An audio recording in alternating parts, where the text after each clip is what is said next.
Hey there, welcome back to the channel. Today, we're diving into a fascinating and often overlooked chapter of history, the First Boer War. It's a short conflict, just over a year long, but packed with drama, strategy, and the struggle for independence. By the end of this video, you'll have a clear understanding of why it happened, what went down, and how it shaped the future of South Africa. So, grab a drink, sit back, and let's get started. First, let's set the stage. It's the late 19th century. The British Empire is expanding, and South Africa is a key strategic region. Why?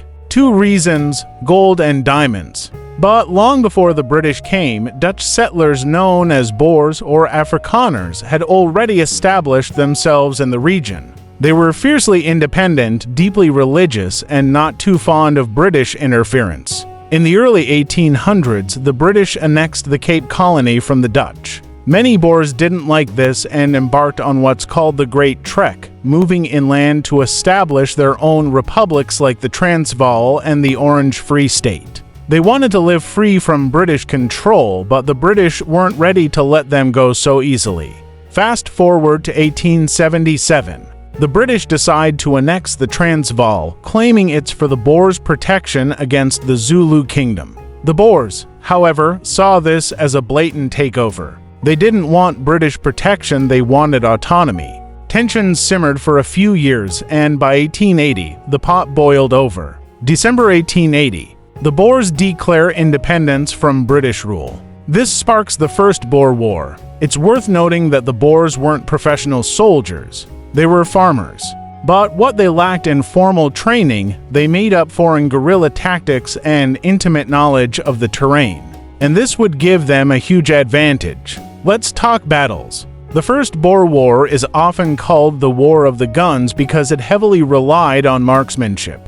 One of the first clashes was the Battle of Bronkhorstspruit, where the Boers ambushed a British column. The British suffered heavy losses, and this set the tone for the war. Then there's the Siege of Pretoria and the Siege of Potchefstroom. The Boers laid siege to these British-held towns, cutting off supplies and reinforcements. But the defining moment of the war was the Battle of Majuba Hill in February 1881. Majuba Hill is where the Boers truly outclassed the British. British troops occupied the hill, thinking it gave them a strategic advantage. But the Boers, using their knowledge of the terrain, launched a daring assault. They climbed the hill in small groups, using cover to their advantage, and overwhelmed the British. It was a humiliating defeat for the Empire, with nearly 300 British soldiers killed or wounded compared to just a handful of Boer casualties.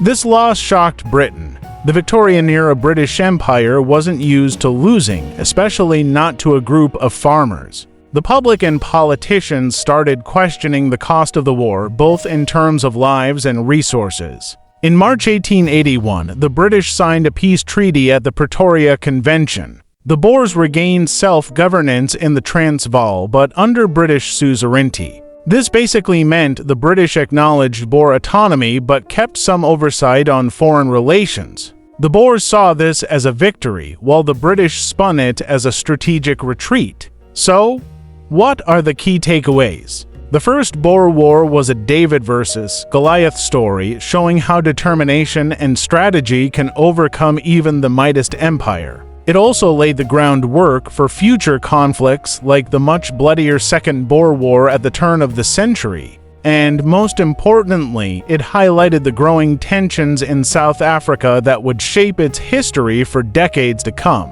Thanks for sticking around till the end. If you enjoyed this dive into history, don't forget to like, share, and subscribe. Let me know in the comments what historical event should we explore next. I'd love to hear your thoughts. Until next time, stay curious.